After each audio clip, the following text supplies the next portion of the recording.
Anywhere that you go, everybody's got a date. We have to exist as a society, and the only way to do that right now is by keep procreating. So the way to do that is dating. That's it. And I do it at a high level.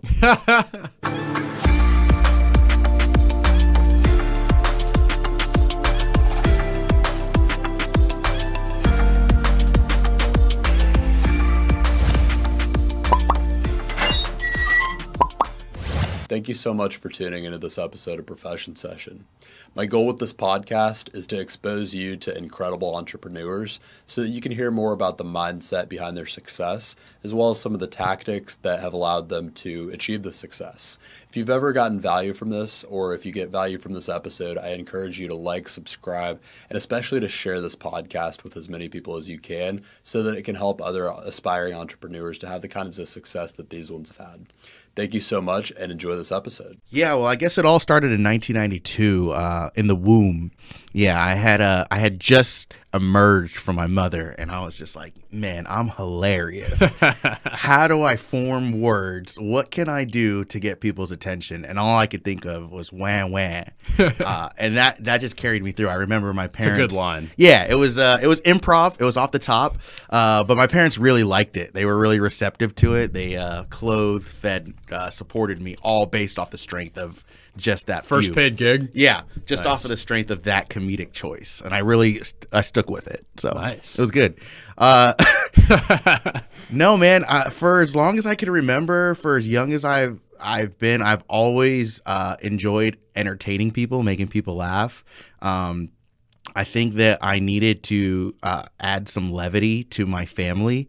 Both of my parents, they're total opposites, but one thing they have in common is they're like strict and straight edge as hell. Like Really? Okay. yeah, I think my dad has a sense of humor, but it's not my style, so I don't appreciate it. It's like annoying at best and non-existent at worst. And both of my parents are super fun loving. Like, they love watching comedy, but they're not funny people.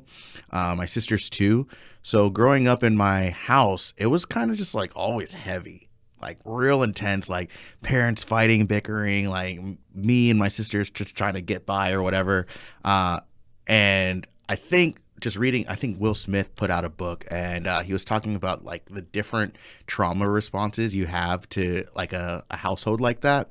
And there's like fight or flight. You could either be the kind of person who like is an aggressor and you challenge it and antagonize it, or you can be it's like the latter is like a more cowardly route where you just kind of try to run and escape and like just keep to yourself. But there's a third type, a different type that I think that I'm probably more likely to fall under, is the type that just keeps things light, makes everybody keeps everybody in a good mood, so we don't have these like high emotions all the time. Comedic relief. Yeah, exactly that. And it made my life really, really easy and simple. I was well liked at home. I was a well-behaved kid, and I would just like joke my way through it all the time. And it worked out really well for me until I got to elementary school. What happened in elementary school? In elementary school, they do not play that shit. I remember being in pre-K and being like one of the best students. They just really loved me. Like, oh, Kevin is so polite, well-behaved, respectful. It was great. And then I went to elementary school in St. Cloud, Florida. And if you know anything about St. Cloud, it's like predominantly white. It's like where they make white people. So There's a factory there. It's the factory of white people, and it's all set to vanilla settings. So I was probably one of the only minorities in my school. There's maybe like another Spanish girl and maybe one other black kid 2 classrooms later.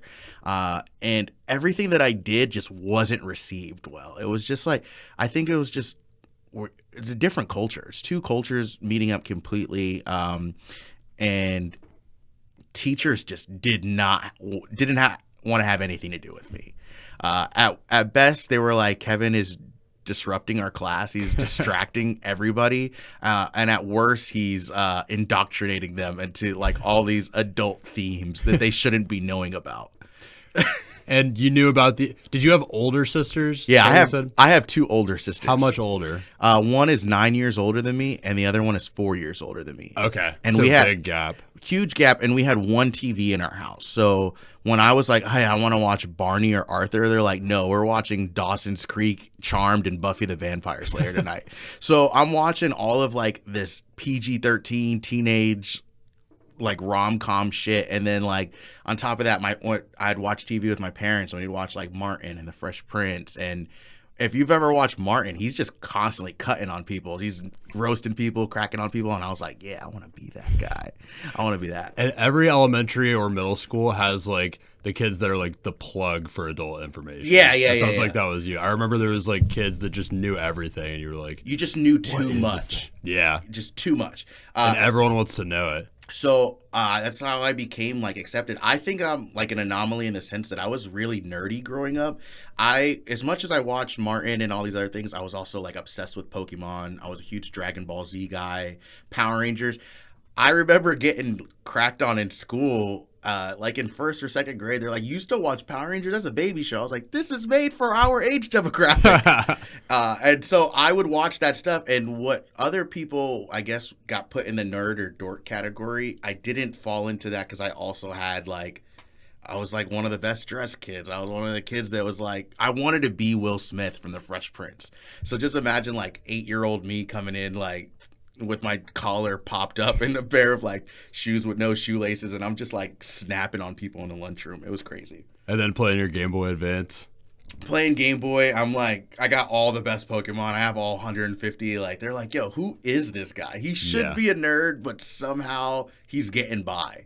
Dude, I think I have a little bit of a theory about Pokemon. I played the hell out of it growing up too. I think it like just teaches you to really grind. Yeah. You know what I mean? Like, you have to grind to really do it right. I would just grind away for hours trying to like train them all up to absolutely, like, I didn't want to walk into a gym and like have any chance of getting defeated. I wanted to walk in and like one hit KO every single. You're a perfectionist. You're a master.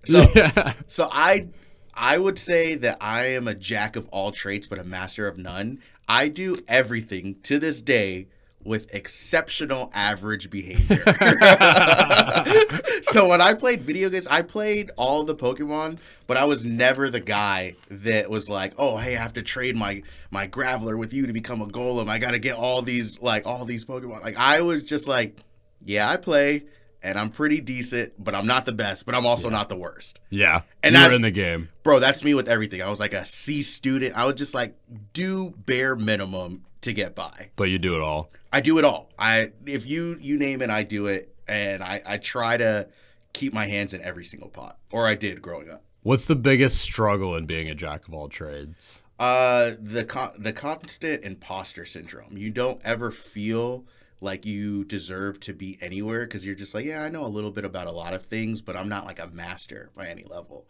I think that there's a lot of confidence that needs to be had when you're mastering a skill set, and the insecurities will start to pop up when you start feeling like, I mean, I know a little bit about this, but this is not really my field.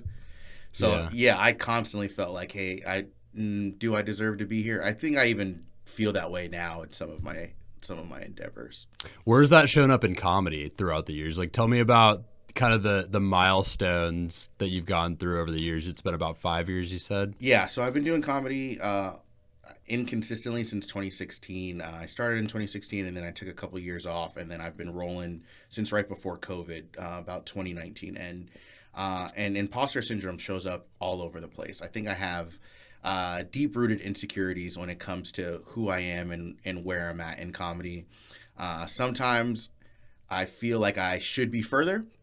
Like, oh man, you have this huge following and you're one of the few people that has really cracked the code in Orlando. Like, you need to celebrate your wins and accept the fact that like you've done amazing things. You've done monumentous things. And then other times I'm like, yeah, but I'm not like as good of a writer as some other people, or I'm not as consistent in coming up with new jokes. I remember somebody told me one time that like they try to write 5 new minutes a month, because in 12 months that's 60 minutes, that's an hour, that's a special.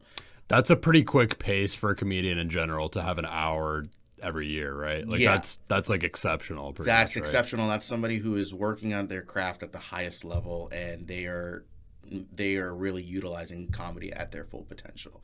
I will tell you that I do not create 5 minutes a month. 5 minutes doesn't sound like a lot of time, but I would imagine that's like to actually write 5 minutes of material. That's a lot. That's crushing. That's a lot of jokes too. So to give you an honest idea, you start off doing open mics, and you do open mics at 5 minutes at a time.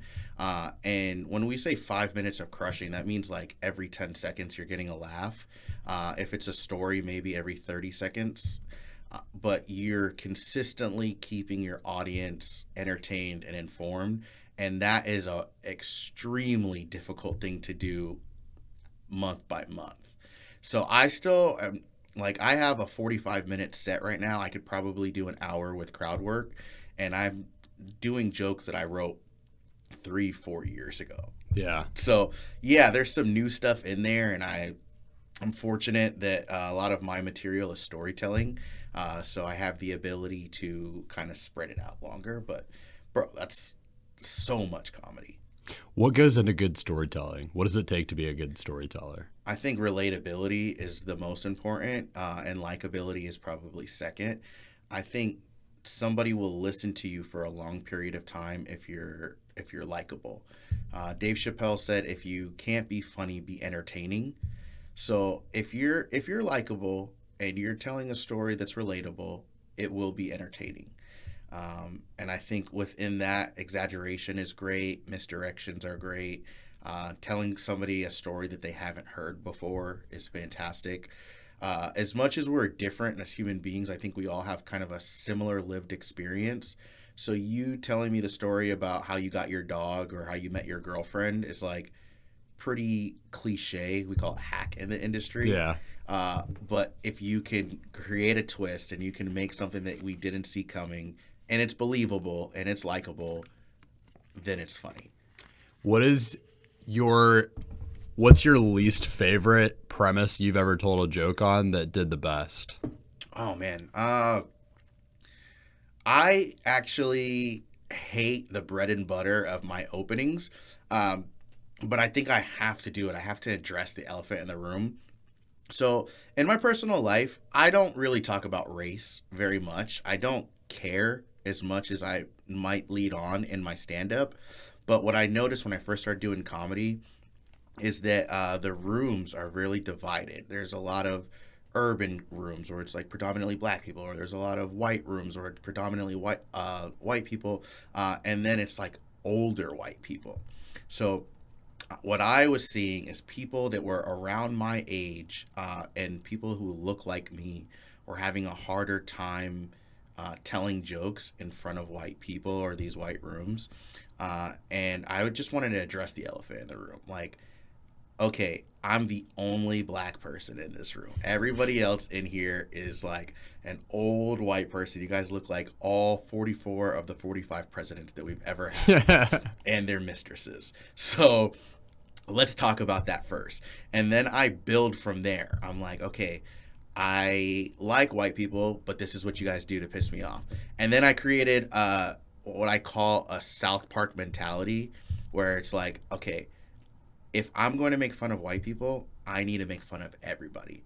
Nobody's off limits. South Park has this thing where they're like, if somebody is off limits, then everybody needs to be off limits, because if one person is not being able to be joked about, then you're basically saying that everybody is off limits.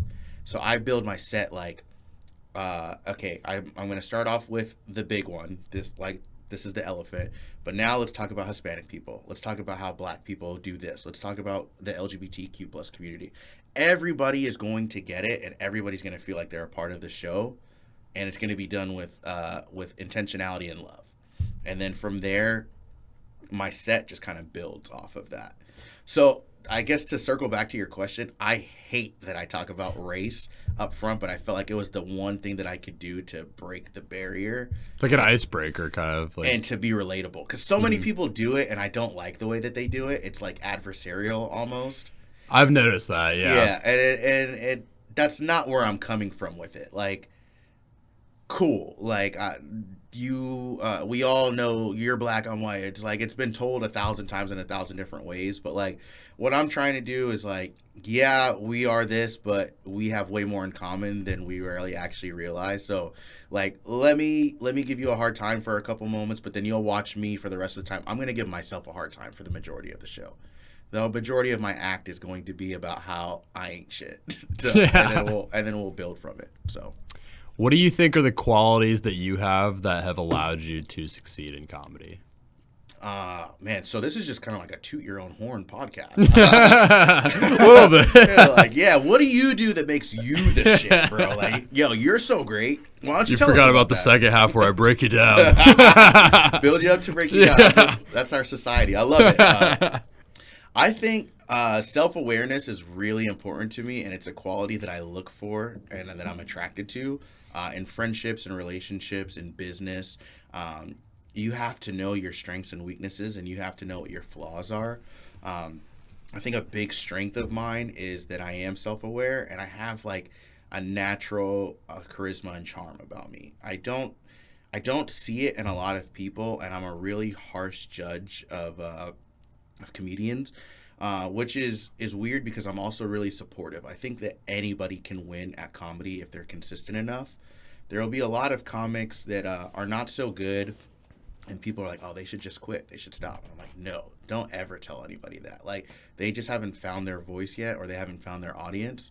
I think that there are so many different niches. There's literally people on the internet that have millions of followers that just stare at the camera for 5 minutes at a time. And people are like, oh my God, I love staring videos. I love like the awkwardness of it. So if you can build a following doing nothing but staring at a camera, there is a joke for you, for your audience somewhere. But the one thing that I think that separates me from a lot of other comedians is that they don't have that self-awareness. They don't have that that ability to see their strengths and their characteristics. So yeah, I think I'm charismatic. I think I'm likable. Correct me if I'm wrong. Tell me in the comments if you hate me. And I just enjoy what I do. Like, I go up there with love and admiration for this art form. Now that I have built you up. Yeah. Shit on me. I'm going to go a little bit different direction. What's the dark side of being in comedy that people don't talk about? It's terrible. I don't know why anybody would be a comedian. If you're watching this and you're like, oh, I think I could do this, I think I should do this, don't do it. Anyone can do it, but don't. You have to be consistent. You have to be disciplined. I think that anybody can do it. Anybody can be a stand-up comedian, but I don't think that 99% of the people on this planet have what it takes to stick through it. Because you're bad in the beginning. You're so bad. And I think I'm lucky that here in Florida there was a lot of opportunities to get up on stage. So the name of the game is consistency. How much time can, like, the faster you get up on stage and the more you get on stage, the better you become. And I knew that very early on. So I would try to hit a mic a night, and for 5 nights a week. I'm going to try this joke out in a different way, and make it and keep on trying to work it. And then eventually I made friends out there. I got pretty decent. I started making content, and people started putting me on shows. But that's not going to be the reality for everybody. So many times that, like, you think that you should be further than you are, and it's just not the case. You're just not there yet. You have to constantly write. You have to constantly get on stage. You have to deal with rejection. And if you're not good at dealing with rejection, I would not recommend stand-up comedy. I was a whore before I was a comedian. Before, during, and currently. I have been a whore for a long time. And I think what makes me decent at picking up chicks, quote unquote, if you will, is that I have no shame of being rejected. I do not care. I want to, first impression, let's just be friends. I'm going to be friends with everybody at the bar. Second level, do we find each other attractive? And third level, if we find each other attractive, why are we not dating right now?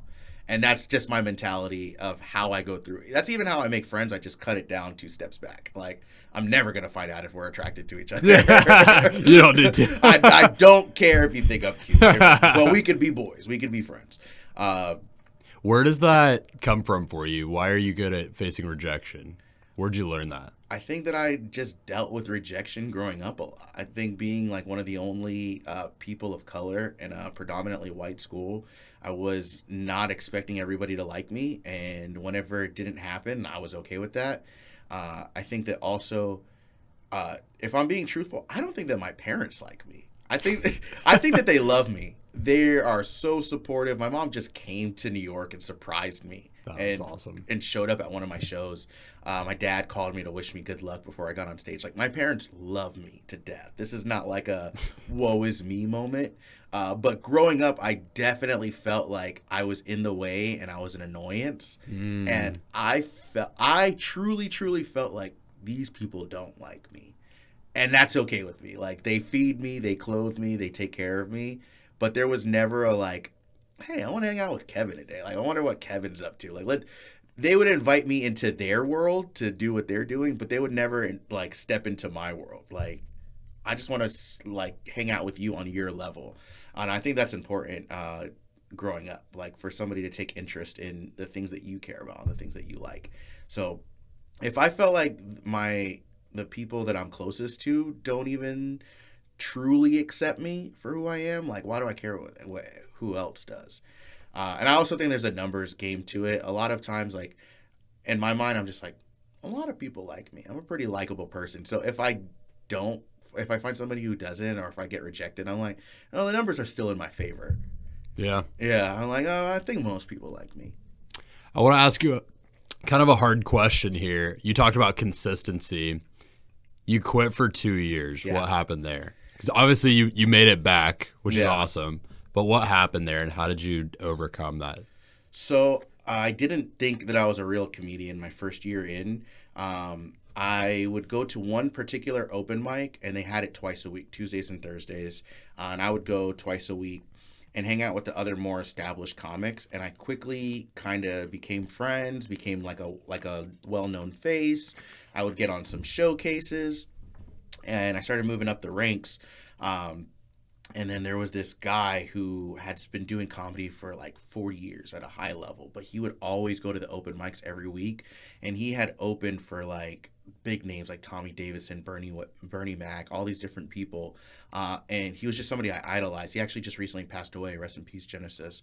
But he took a liking to me and was like, young man, you are very funny. You got something. And I don't know, maybe he said that to everybody, but I took it like really serious.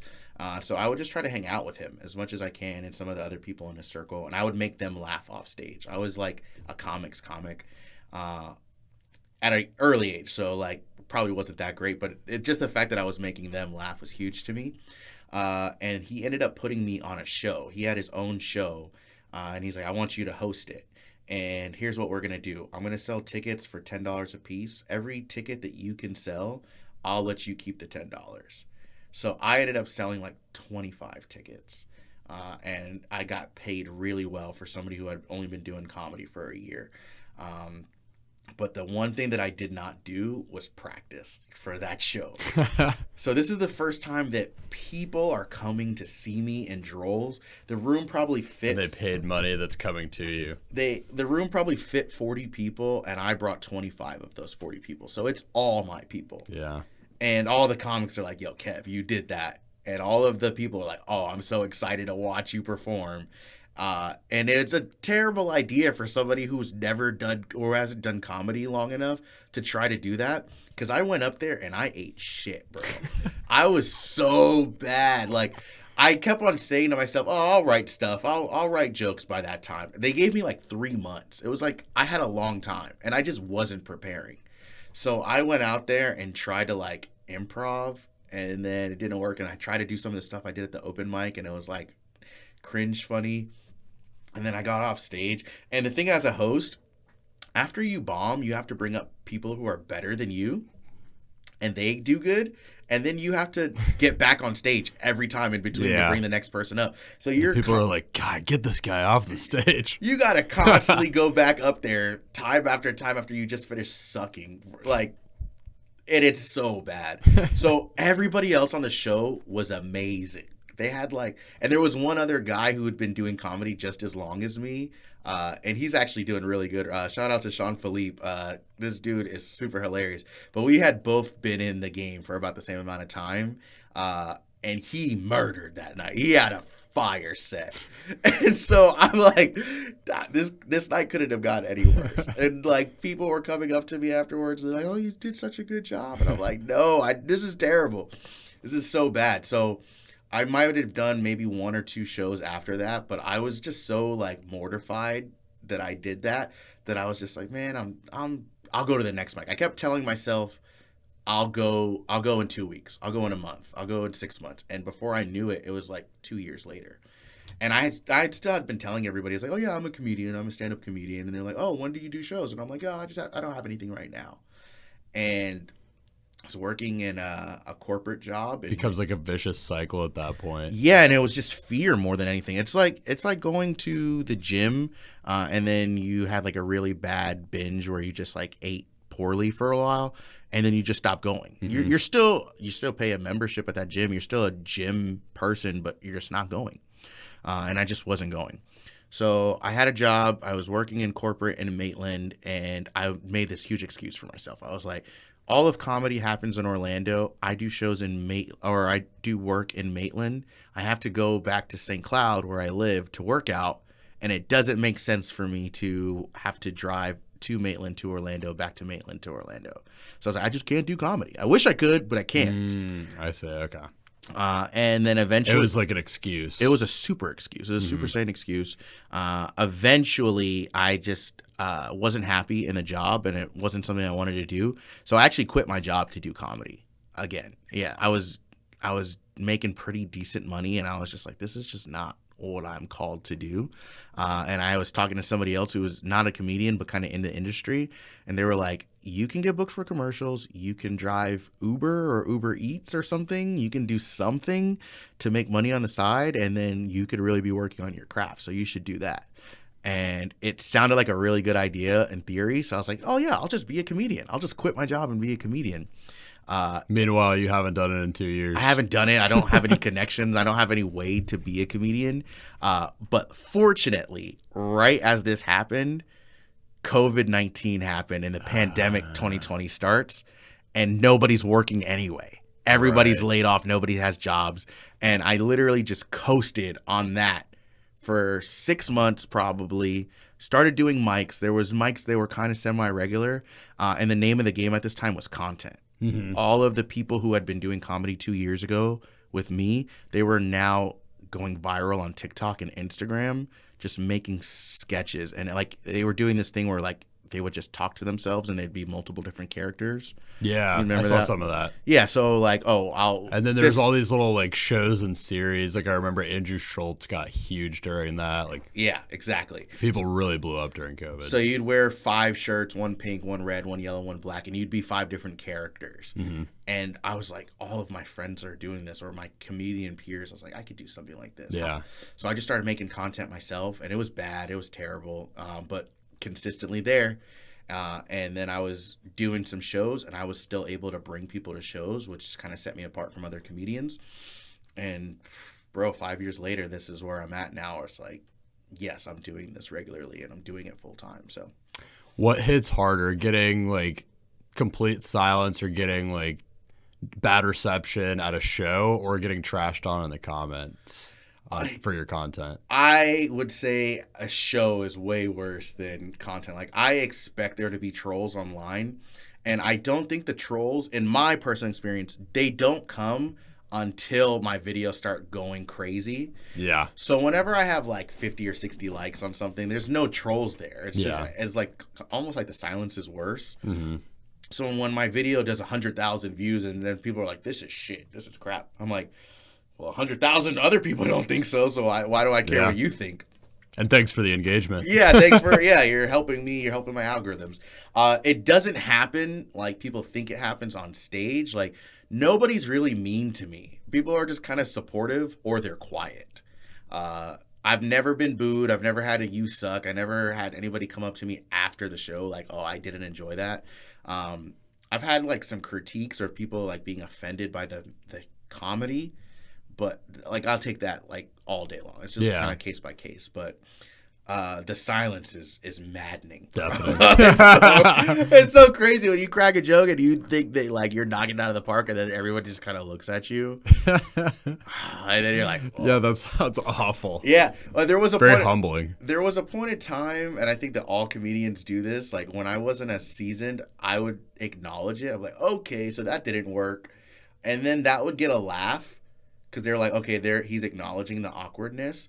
And then I would get laughs based on not getting laughs, but that's a super toxic crutch to take. And a lot of comics get consumed in the like thinking that if they acknowledge how unfunny they are, that it's funny. And I never. Where do you go from there? Yeah, you're still not funny. I never wanted to fall into that category. So the better thing to do, the more professional thing to do, is to not acknowledge that it didn't work. Because the audience doesn't know when it doesn't work for the most part. Like, unless that's like your big finisher, it's better to not say anything and then just move on. Because, like, now you're kind of breaking the fourth wall and you're acknowledging a part of the show. And audience members are really receptive and they're really smart. If you do that 1, 2, or 3 times, then they're counting those things in their mind. Like, this guy told 3 jokes that didn't work. It's better to not say anything. And then at the end of the show, you've been on stage for 10 minutes. You had all the time that they did laugh. They don't remember the times that it didn't work. So, got a kind of out of nowhere type of question. Sure. Do you ever put yourself in crazy situations to create a story? On stage?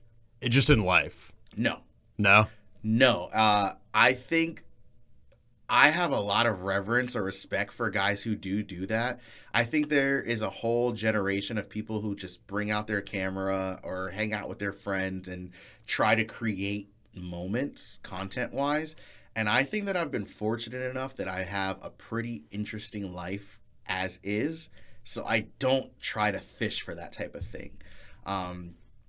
In my regular life, bro, wild shit just happens to me all the time. And because, like, I'm such an avid dater, worst case scenario, I just have a million bad dating experiences. And I could tell stories about that all day long. I got fleas one time. Let's get into that. Wait, tell me about this. Wait. I got fleas one time from hanging out with a girl. And...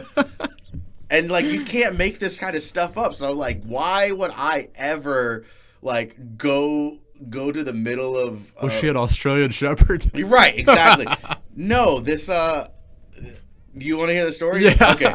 So I'm constantly on what I like to call hoe mode, where I'm like surfing Instagram, Twitter, Facebook, DMing, like, oh man, this is a girl I know from high school. I haven't talked to her in 10 years. No dating apps, straight to the socials. And then I found out about dating apps, so that's another layer. I'm talking to, like, throwback, probably, like, 2013, 2014, like, a few years after I graduated high school. I'm in Facebook DMs. I'm DMing girls like, oh, man, I graduated with her 2 years ago. I wonder, like, am I in there? And then I found out about dating apps. And I don't like dating apps for meeting strangers. I think that's, like, a cool bonus. But really what I'm on dating apps for is to see if I can recognize people that I know. Okay. Because it's a good in. And then you're like, context is there. Yeah, because it's like... That's like what you said earlier. Like, we've got some kind of context for why we know each other, why we met to talk about. Exactly. Like, context is everything for me. So if I see a girl on Tinder that I went to high school with, that I'm like, oh, I could already just send her a friend request on Facebook. That seems organic enough. Oh, we went to high school together. And then I can, like, message her, oh, hey, long time no talk. I haven't talked to you in a while. You know, hey, I do comedy now. I don't know if you have a boyfriend or something, but maybe I can get you guys tickets to my show. Oh, you don't have a boyfriend? That's crazy. Well, I'm going to be at this place this weekend. Do you want to grab a drink and maybe, like, catch up? It's been a long time. Sure. Bet, I'm in there. Bro, it's such a simple, easy cheat code. And I had been doing that since probably I was like 18, 19, 20. And it's very effective for me. A wise man taught me at a young age that if you cast 10 nets, you might not catch any fish. But if you cast 100 nets, you will catch 10 fish. So I'm casting these nets all over the place, bro. Twitter, Facebook, Instagram, Tinder, Hinge, Bumble, you name it. I'm doing it. And so this girl that I knew from middle school, like not even high school, super throwback, it was like on Facebook, and I just ended up messaging her, getting to talk, and she was like, oh yeah, I had a crush on you back in the day, but you know, I have a boyfriend, but we just broke up. It's actually super hard breakup. It's been really hard for me. And I'm like, oh, you don't say. Word? Oh, well, I don't know. Let's just go to Ale House, get a Zinger Mountain Melon, let's talk about it. Like, let's just chat it up. And she was like, okay, well, I'm staying with my girlfriend tonight, my female friend. Is it cool if she comes with? And I was like, yeah, no problem. Yeah, bring her. So I quickly run to my phone, call up my boy. Like, this dude is like my best friend. And I was like, bro, no questions asked. I need a friend card. I need you. I need you. Can't ask me any questions. You just got to come through for me. There's a mountain melt in it for you, bro. Yeah, whatever you want. Your drink's on me tonight. And just the best kind of guy. He was like, tell me where to be and where and what time. How should I dress? And I'm like, cool, bet. So we all go to Ale House, super platonic. We're just laughing. We're sharing margarita pitchers. Drinks are flowing. Everybody's having a good time. It's not intimate. It's not romantic. It's just a good friend gathering. 2 guys, 2 girls. So eventually at some point, the friend of my friend was like, hey, want to go back to my place and we can keep drinking there. And it's already like almost 2 a.m. So I'm like, yeah, sure. Let's do that. We drive to the friend's house. It's after 2 now, and she doesn't have any alcohol at her place, and there's no place to buy alcohol at this time. So we're all kind of sipping on like a quarter bottle of Malibu, playing spin the bottle, playing truth or dare, you name it. Never have I ever. Super just old school shit. Yeah. And before I know it, the girl that I initially hit up, like the girl that I knew from middle school, she and my boy start making out. Like, hey, bro, Damn. Get it how you live it. But luckily, there's a consolation prize over here. So I start talking to her friend, and we start hitting it off. And they go to the bedroom, and the girl's like, oh, hey, I only have 1 bedroom, but, like, we can hook up here on the floor. And I see these stray cats walking in. I didn't think anything of it. I was like, everybody's got cats. We got cats. It's cats. It's fun. It's fun. And then she's like, oh, let's just go to the bedroom. Like, they'll be on the bed. We'll be on the floor. So we end up hooking up, and like after the hookup, I'm just mad itchy all over the place. I'm like hella itchy. I'm like, what is going on right now? And then I talked to my boy. I was like, yo, bro, are you itchy? He's like, nah, not at all. What's going on? And I'm like, yo, I can't stop scratching. And then I go and I look into it the next day, and I literally am covered in fleas. Like my whole arms are bit up and my legs are bit up. I go to the doctor like, yo, you have fleas, man. You got that fleas. has to be the most humbling thing to ever hear. You have fleas. I'm like, am I homeless? What am I, a street rat? And I talked to the girl. She's like, yeah, these cats are not my cats. I just like take strays in off the street and I like feed them and like give them a home. I just really care about the animals. And I'm like, you gave me fleas. Like I almost would rather have syphilis. Like why didn't you burn me? Like God. And she was just so adamant about using a condom. I was like, yeah, we didn't get an STD, we didn't get pregnant, but I have fucking fleas, bro. So yeah, could be worse. It can always be worse. But yeah, when things like that happen, it makes it really difficult for me to want to make up a story. I don't know how to make up a story worse than fleas. Yeah.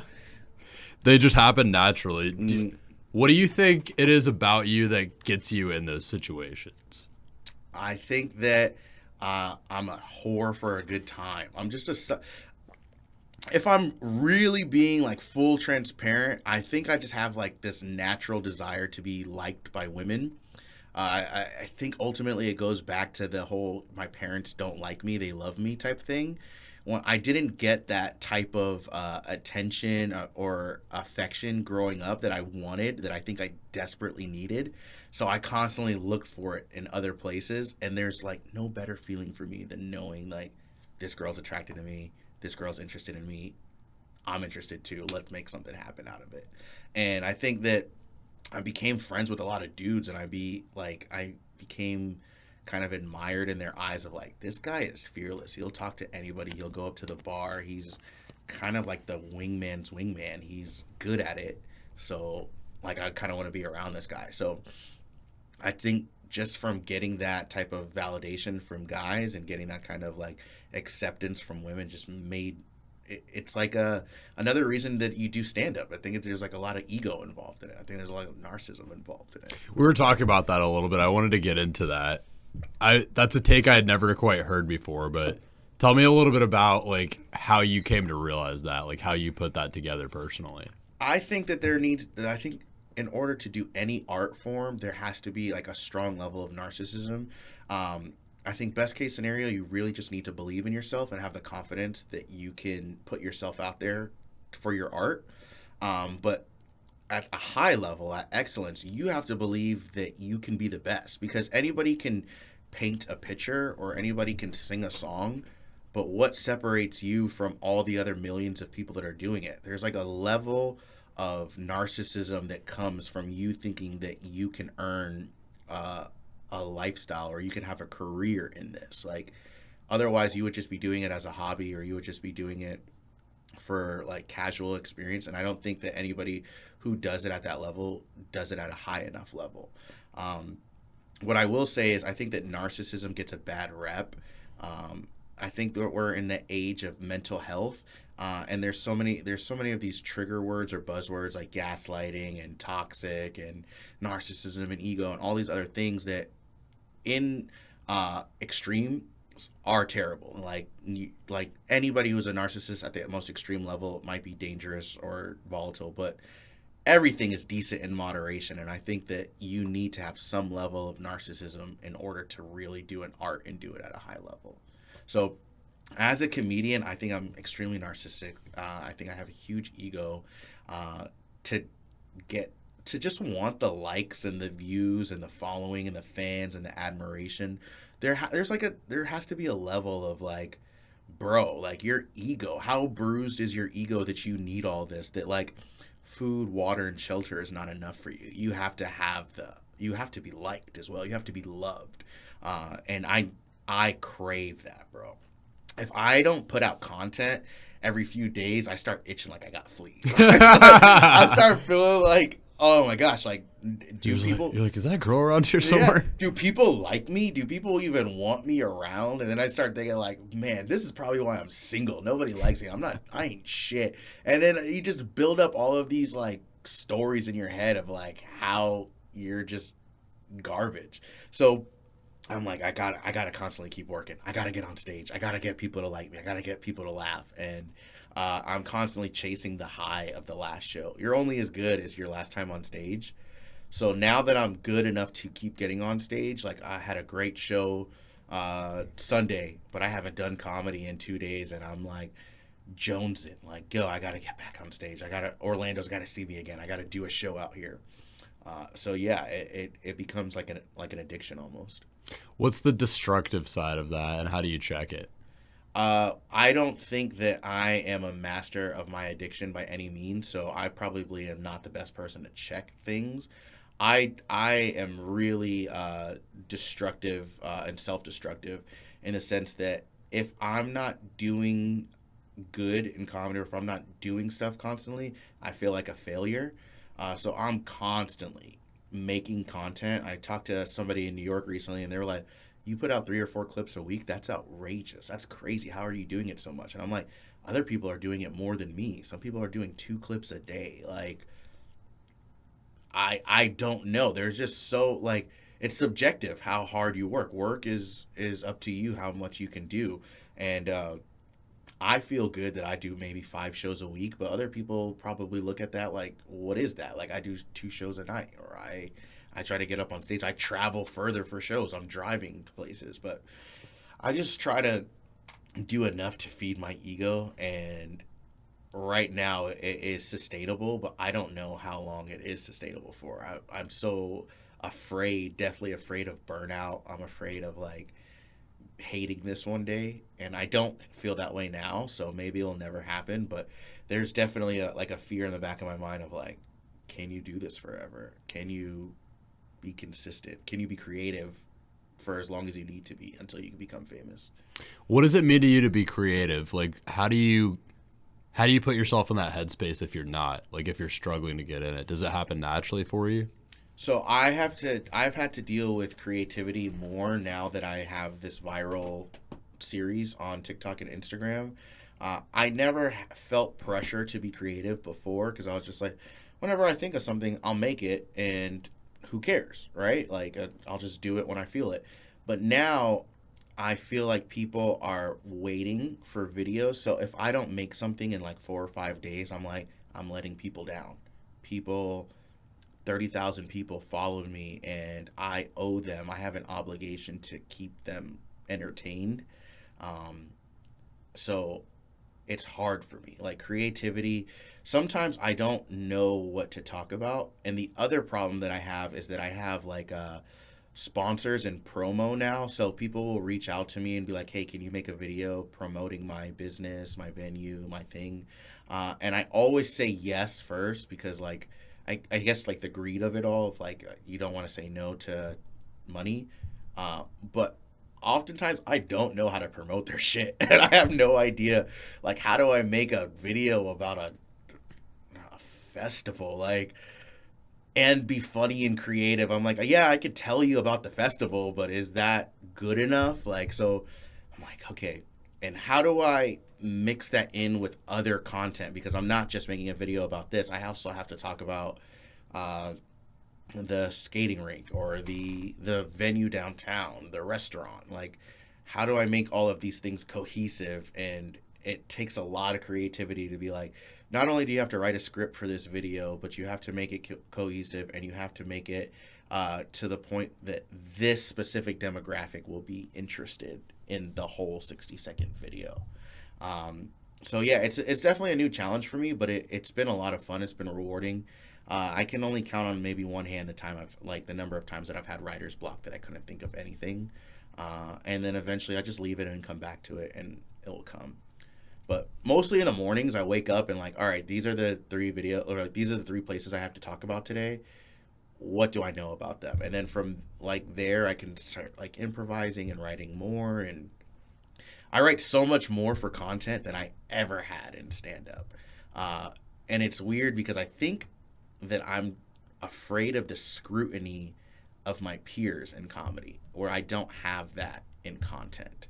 There's no internet sensation that's just like, oh, this is hack. This is crap. Like, the numbers speak for itself. So like, if there's no old guard watching you. Yeah, if you and me are both content creators, you could message me essentially and be like, I don't like your content, it's crap. And I'm like, well, I have 100,000 views on it, so why do I care what you think? In stand-up, it's not like that. If you make a joke that doesn't do it, so you first start at open mics, and open mics are really hard because people are not there for comedy for the most part. They're there at the bar, hitting on their date for the first time, or watching a game, and then they're like, all right, we're going to start up stand-up comedy in 10 minutes. Everybody ready? And people are like, fuck. They're like, yeah. I'm here for this. So it's already hard to make that type of audience laugh, but if you can make them laugh, then you know you got something good. But the other pressure of it is that comedians go and watch your stuff, and some of them are like really judgy. They're like, oh. Like, and you could kind of see the look on their face. They don't really ever say anything. Comics are like kind of passive aggressive, but me personally, and other comics will lie to you, or other comics maybe don't feel this way. Like, oh, why do you care what comics think? That's what they'll say. They'll be like, oh, don't do it for them. You're doing it for the audience. I do not have that level of confidence. I want to make everybody in the room laugh, including the bar staff, including the other comics in the room, including the audience. And what you were talking about imposter syndrome earlier. What worse trigger for imposter syndrome than getting told you suck by the people that have been doing it for longer? Yeah. That's rough. And sometimes they're not even more established than you. Sometimes they're on the same level or lower than you. I have like a certain level of reverence in comedy right now because of my following and because of how long I've been doing it. So some of the younger guys look up to me, and I know that. And none of the older guys give me a hard time. Like it's like a really good respect level. But there was a point in time that I was in maybe 2 or 3 years in comedy, and I felt like I just was like a black sheep. Like I wasn't on the inside of it. And it could have all been in my head. All the comics, I think they're more worried about their set. They don't give a shit about what you're doing. They're thinking about themselves. But in my mind, I was like, this person gets so much praise when he gets off stage. Everybody talks to him. They give him feedback. And this person doesn't get shit. Everybody kind of shits on them, and they're kind of like on their own. And I'm just kind of like in the middle of that. And I hated that. It was like the one time in my life that I was like, I either want to be the best or the worst. And I don't think that you get clarity either way. Yeah, like you're constantly wondering, should I be here? Should I be doing this? Is this something that I am qualified to do? So you just want anything. You want somebody to be like, hey, bro, you suck. Yeah. And maybe that motivates you to try harder, or be like, yo, bro, you're mad good. You need to like keep doing this. But when you get nothing, you're like, is this even for me? Yeah, and that's where I was for just so long in comedy. What got you through those moments? I think a lot of people deal with that in so many areas, like outside of comedy even. Like, what gets you through those moments where you're like, shit, like I don't know if I've got this in me? I think non-comedy people being supportive of me, like just friends, family, Facebook following, like people that I grew up with. Everybody is like, oh, I'm so proud of you that you're doing this. You're chasing your dreams and you're doing it. They don't see all of the highs and lows. They just see when I post after like a great show. Like, hey, I'm so thankful to be doing comedy at the Improv, or I'm so grateful I was nominated as one of Orlando's best comedians in 2023. And everyone was like cheering.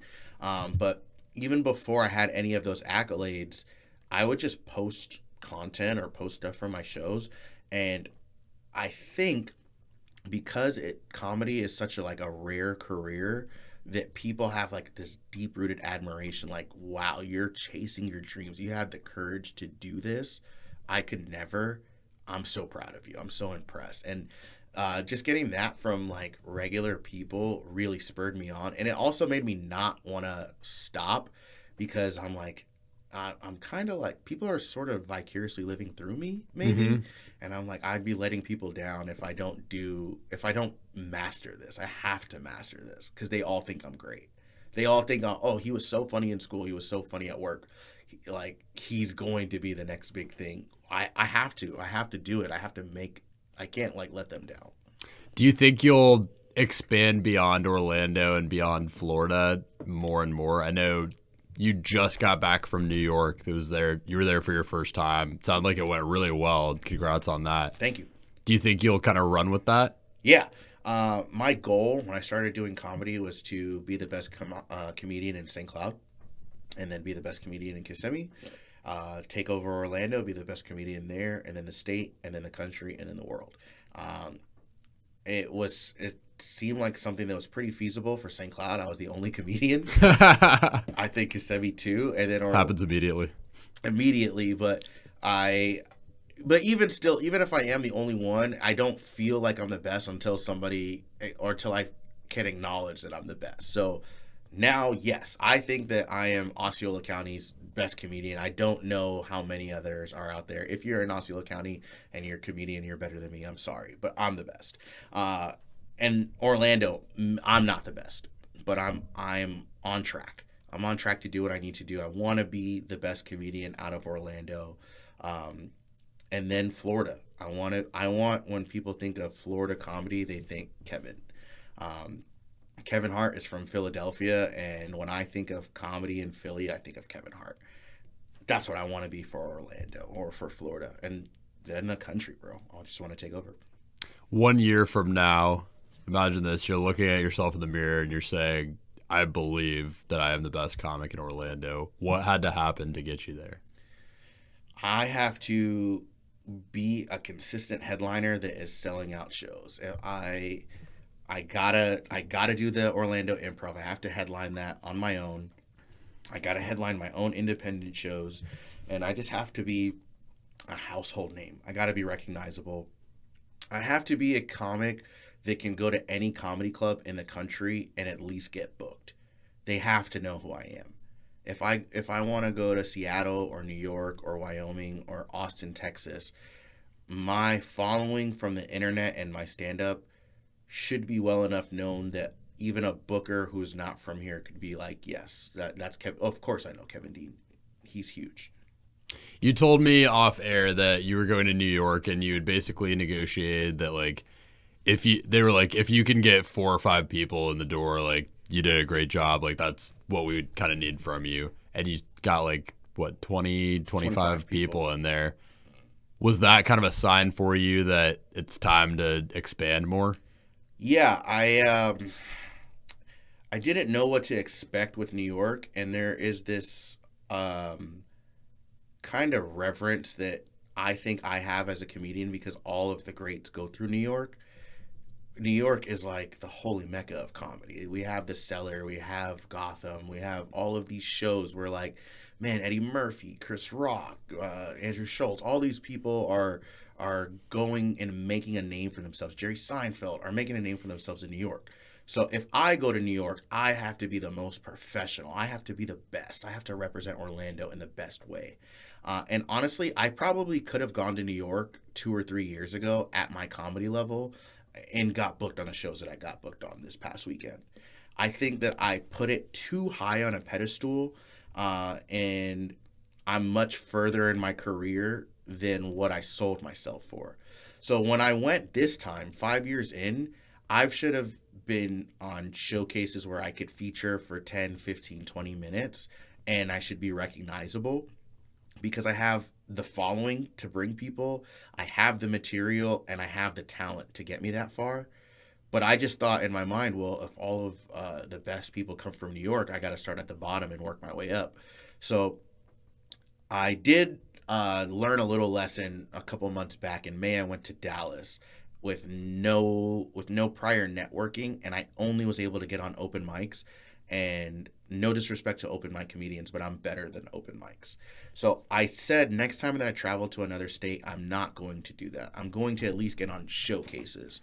So I reached out to the comedians that I knew in New York, and they got me in touch with bookers who put me on shows. And I was really grateful for that. All of the shows that I did had full audiences. It was real shows. It wasn't an open mic, and they were good. But I'm also at a higher level than even that now. Like, no arrogance, but the level I'm at in comedy, I needed to be doing paid showcases for bigger crowds, bigger audience, especially with what I bring to the table, being able to bring 25 people plus. And that was me not even trying. That was just basic sharing. So now that I know for New York for the next time, like, I want to go bigger. I have to aspire to at least try to get into the Cellar.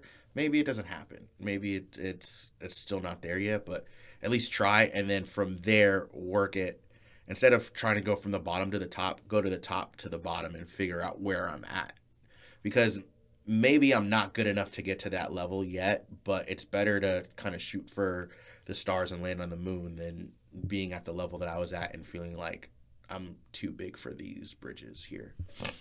I want to talk about something else we were talking about off air, about how you were talking about how there's audiences of comedians now that are kind of getting trained to behave the wrong way at a show because of social media. Yes. How do comedians combat that going forward? Is this a solvable issue? Do you see this becoming worse? I think that it is a catch-22 and it's a double-edged sword. I think that it's training this generation of comedians to think on their feet and be quick-witted. And I think it also sets people apart who don't have the ability to do that. But just a little backstory of what we're talking about. I think there's an age of comedy because of TikTok and social media where people feel like crowd work is what stand-up comedy is. So the bad end of that is that people go to shows and they're afraid to sit in the first 2 rows because they're like, oh, the comedian is going to make fun of me and I don't want the spotlight on me. And then worse than that, there are people who go to shows that think that they're going to be part of the show and they just yell out, shout out. and talk, and they think, oh, I'm making the show better. I'm giving the comedian fodder, and they're gonna play around with me, and we'll have some banter, and it'll be fun. Or I might make it on a clip that goes viral. Exactly. So right now, because there's a fear that comics had, and I think that Andrew Schultz did something really cool where he would post clips from his sets of him doing crowd work, and it created a solution for people that were, or comedians that were like, I don't want all of my clips on the internet, because then why would you come see me live if you can just watch all of my material online? So the solution to that is I'll just post crowd work clips. I can't replicate that again, so it's going to be wasted, but it was really funny. Boom, here it goes. But now what that's created is a generation of people who only have seen stand-up on TikTok, and they think that's what comedy is. So when people are doing bits or they're doing their act, people don't like that as much. People are not as they're not receptive to it as much, because they're like, this isn't off the top. This isn't made up. This is improv. And the problem with that, a lot of the times the stuff that people are doing for crowd work is also not improv. It's just like things that they expected for or wrote for and made that.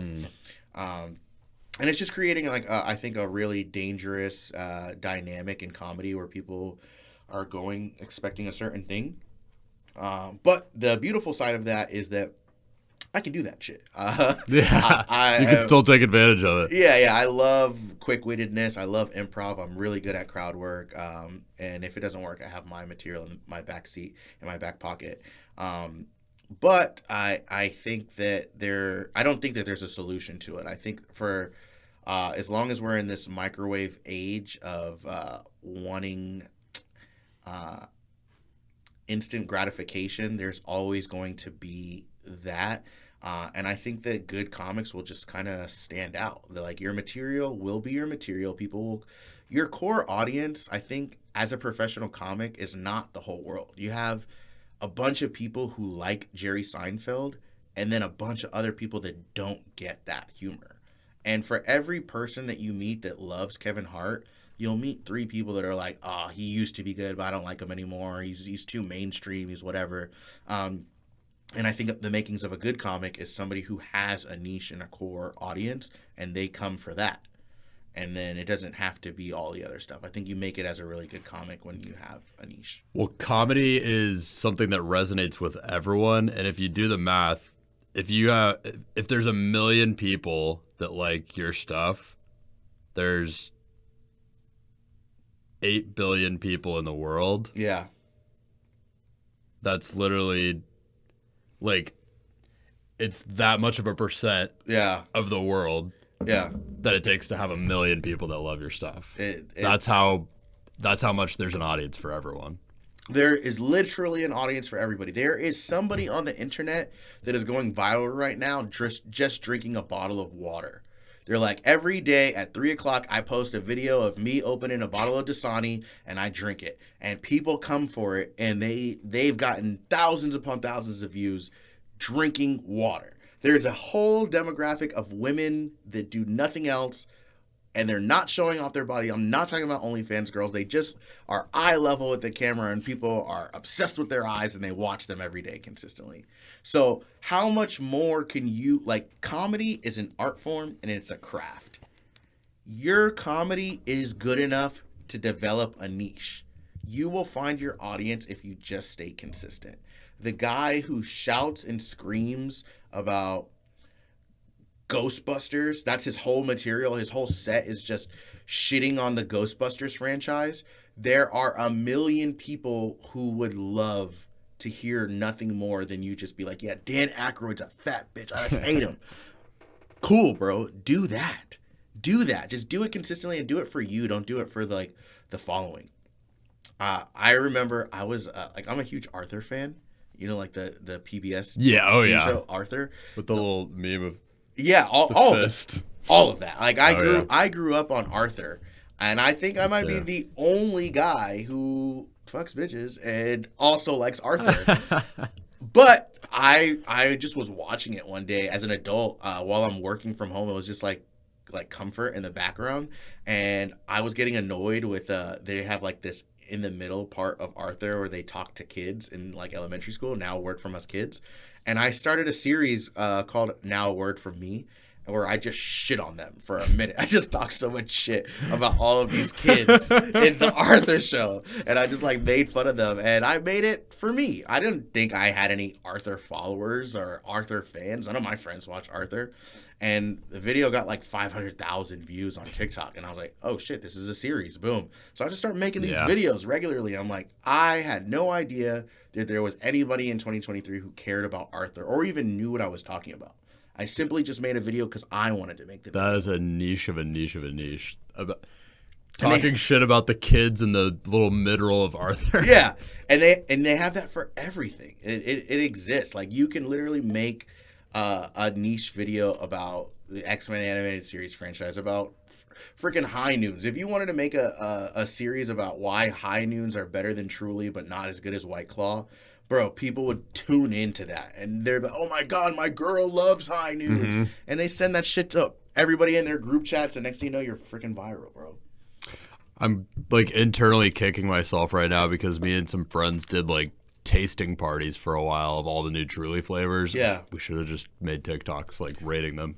You can do it for anything. If there is something that you love and that you know more about it than you would say the average person, make content about it. I actually get frustrated sometimes when I watch people on TikTok talk about things that I'm a fan of, and I'm like, why would anybody make this video? Doesn't everybody know that? But no, like you're being educational, you're being informative, and you're being entertaining. You're drawing me in, who is a huge fan, where I feel like I know more about this than you do, but you're also educating new people on something that they've never heard of before. So like, give you an example, Dragon Ball Z is something that I think that I'm an authority on. I don't think there's very many people who know more about Dragon Ball Z than me. It's obviously the #1 anime in all of the world. It's huge. Goku has his own day in Japan. That's wild. It's crazy. But there are guys who get on TikTok and just explain Dragon Ball Z season by season, or they just talk about things. They're like, oh, did you know that on December 1989, Goku transformed to Super Saiyan for the first time? I'm like, yeah, everybody knows that. Who doesn't know that? And then I start to think, you don't know that. Nobody knows that. Yeah. Like, oh, shit, there's so many. The internet is so huge. It's so big. There's so much that you could just talk about. Just talk about what you know about. And you know more about a specific topic than probably the average human does. Make content about it. Yeah. What's the exercise that you take yourself through to find those types of things? Like, how do you identify those things in yourself? I try to just not force it. I stumble into it a lot of times. For the most part, I kind of just make content about whatever is going on in my day-to-day. Before I made the dating videos, I just was like, oh, I really love like alternative rock bands of the early 2000s. Can I make a video of the top 5 songs that like only white people make but all black people know? And I'm like, oh, Panic at the Disco, I Write Sins Not Tragedies, Hoobastank, The Reason. And I'm like, oh, I just want to make videos about stuff that I like. I'm like, oh, top 5 best underrated NSYNC songs, because I'll be in my car and I'm jamming NSYNC and I'm like, okay, everybody knows Bye Bye Bye and it's gonna be me, but do they know these B-sides? I do. Do you? So then I do that. But now that I made the dating video, the Dating Central Florida video, that's kind of like, it's already a built structure, so I do that.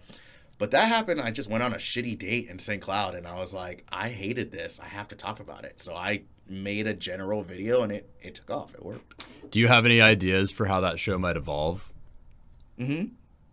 Yeah, so it started off being cities. I was talking about different places in Central Florida.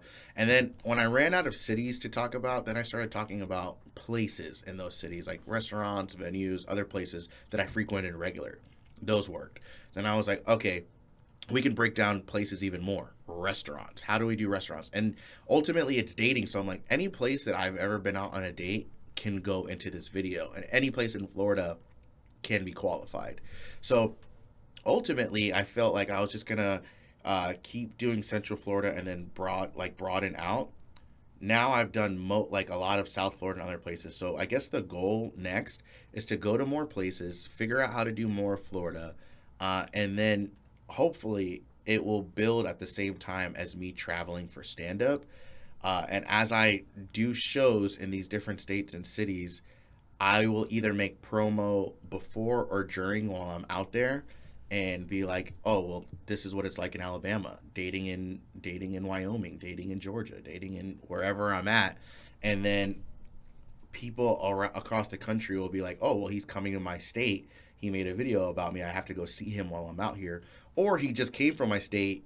That's so true. Everything that he's saying is accurate. Or they'll fight with me in the comments like, oh, no, you only seen one part of it. You only seen the bougie side. Let me tell you about what it's like over here across the tracks. And now I'll create the engagement on the other side of things. I like this strategy. I feel like if you hit a city that you eventually want to be in, like a certain comedy like place at, like the Cellar in New York is an example, but I would say like it's probably even better for like lesser known cities. But like if you hit like a smaller place there and like did a little bit just like low key and kind of developed an idea of the place, did a little bit of dating there, and you could build on that, and then like you kind of like do the promo and book somewhere big. That could be nuts. And I think that it would incentivize venues to sponsor me to go out there longer. Hopefully the following is big enough that I'm like, hey, anytime I make a video about a location, it increases business for them by umpteenth%. Yeah. It would be advantageous for you to pay for my room and board, let's say, pay for my flight or pay for my hotel while I'm out here and sponsor me on your place. I'll make a video for you. So it'll cost you a couple $100 to like house me, but the money that you're going to see back in the investment is going to be so worth it for you that places all across the world or the country, whatever, will be vying for my time. And then hopefully that's how I develop where I go. Like, this place is willing to pay me this, but they're willing to pay me 3 times more. So I'm going to go there next week and build my career and my following up that way. You ever just change your Tinder location to do research? No, I haven't done that yet. I did that could help. I did change my Tinder when I was in New York, but Tinder is also really humbling. Cause like, bro, like, I think like the first day that I downloaded it, I got like 5 or 10 matches, and then like every day after I'll be lucky if I match with like one person, and I'm swiping on everything. Like, all of these buckets of yuck are just like ignoring or not seeing me, and it's gross. It's crazy. Like, I hate the fact that like guys are the like hunters or the aggressors sometimes, because in certain settings people will turn me down that have no business turning me down. there are That's the humbling part. There are certain places that I can't win. There are certain places that I would have to like. Okay, if I'm a 6 or a 7 and I talk to 6s or 7s, but I go to a nightclub where the music is loud and I don't really have the ability to be charismatic, I just kind of have to go off of like body language. I either have to talk to a 4 or a 5 in order to close that night, or I'm getting rejected all night long. And I'm like, do you know who I am? Do you know how many followers I have? Like, I get so pretentious sometimes, especially when I first got my following. I was such a diva for a little while, and I really had to like humble myself. Went to your head? It went to my head super fast. I was going to like venues in downtown. I remember like they were all giving me VIP, all of these downtown places, because they wanted me to feature them in my videos. So they would give me like free bottles or pay me to do a walkthrough. And then I would go out to eat afterwards. And I remember going to Taco Cat in downtown Orlando. Oh yeah, Taco Cat's awesome. And they didn't know who I was, and I was really drunk after a night, and I had to like wait a little while for food. And I was like, did you know I can make or break this place? I literally am viral. I'm a huge sensation on social media. Can I talk to your manager? Can I talk to you? I became a Karen. I was like, I don't know if you know this, but I make videos all over downtown, and I would love to feature you guys in a video, but they're telling me it's going to be 20 minutes for my burrito. What can we do about this? What can we do about this? Like, bro, who do you think you are? Did you have a moment that snapped you out of that, like a humbling moment that snapped you out? Yeah, I got slapped. I got slapped, and I was like, yeah, you need to humble yourself. I was in downtown Kissimmee, and I did a show, and the venue was like super happy I was there, and they were buying my drinks all night, and I was with my boys, and I just had been telling everybody like, oh yeah, I'm famous. They're like, oh no, I know your videos, I recognize your videos, I watch you online. And there was a girl at the end of the night that like wanted to take pictures with us, because obviously I'm having the viral moment, and I'm like, and I said something like just super inappropriate to her. I was like, yo, if you're not sucking one of my boys' dicks, why are you even in this picture? Like, yeah. And she was like, excuse me, who are you talking to? And I was like, come on, we're just making jokes, we're just laughing. And she was like, no. And she smacked me. And then my boys looked at me like, yo. And I'm like, oh, I don't know what to do. Like, what do I yell at her? Bro? I just was like, nah, she was right. She was right to do that. And then afterwards, I was like, yeah, nah, bro, you need to chill. Like, I got to take it down a couple of notches. Yeah, like, relax. You're doing too much. But yeah, no, there was definitely a moment that I was like on a high horse, and I was like, nah, this is crazy. That's funny. Yeah. What is the biggest thing that could happen for you in the next 6 months that would be transformational for your career? If somebody bigger than me saw me, like my whole goal, my ultimate thing is not to just be a headliner, but to be a road comic and to be opening up for household names. So if somebody like, let's say a Joe Coy or I don't even know. It could be anybody. I keep mentioning Andrew Schultz because I'm such a big fan of his, but like a Chris DiStefano, anybody who is already kind of established and they're like, hey, I saw your content online. I love your stuff. Can I, like, will you come open for me? Like, will you travel with me and just be my feature act? That would be so much cooler to me than me just being a headliner and traveling to all of these places. I would love that. I think the problem that I have with that is that because my fan base is so Florida, it'd have to be like a Florida comedian who really like understood what I was doing. But I don't think we have any like that are on that level. Maybe like Duval, he's from Jacksonville. Oh yeah, Will Duval. Yeah, but I'm not like, I don't talk about Jacksonville, so I don't think that would like work for him. But if I found somebody who is like, yes, I'm established and I think that you have something, please open for me. You gotta hit the beach bars to do a dating in Jacksonville. Yeah, I have to. Jacksonville, the beach bars are crazy. That's where I'm from actually, and I moved back a couple of years ago here because I went to college at UCF. Okay, cool. But I grew up in Jacksonville, so I lived there for another year. And the beach bar scene has just gotten nuts there. Yeah. I don't know if you've been before. I've never been to Jacksonville. You should try it out. It's crazy. Okay, cool. You should, or you could get some pretty good stories there. I might have to pick your brain for a couple of stories. Yeah, I got you. Okay, sounds good. Yeah, there's some good stuff. There's like two very, or I'd say maybe three very distinct areas. There's Riverside, which is kind of the downtown area, and then there's like two different beach bar settings, and the beach bars just get nuts. Hell yeah, bro! I'm a sucker for a good nuts time, bro. Yeah. Yeah, I crave it. I go looking for it. So yeah. Next spot. Yeah, bro. Honestly, if I could just find somebody who really saw like the vision and the potential and wanted to take me on the road, I think that's the ultimate goal for me. I love it, man. Well, I have a couple closing questions that I always ask on the podcast. Hit me. First one, if you could travel back in time to the beginning of your comedy journey, having the wisdom and the knowledge that you have now, what are the things that you did completely wrong that you would just slap yourself on the face and tell them to do everything different? I wouldn't have taken it so lightly. I would have done more comedy, and I definitely wouldn't have taken that 2-year break.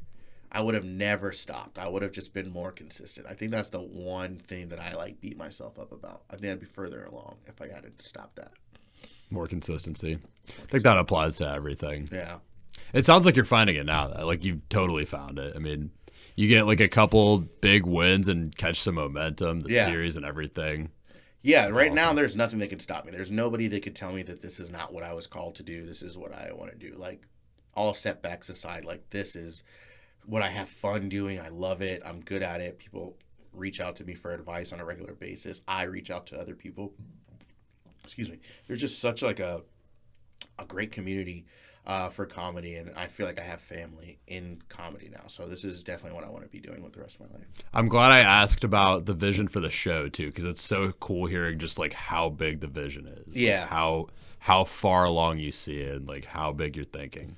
Yeah, I think it'll be cool to look back at this podcast a year or two from now and be like, yeah, that's what Kevin said he was going to do, and he did it. Like, he's doing it at a high level.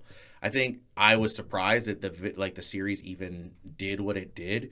So I just don't think that there's any type of limitations on the potential it can have. I easily could see myself doing a dating in Dubai series where they're flying me out and paying me like umpteenth money to make video content for them.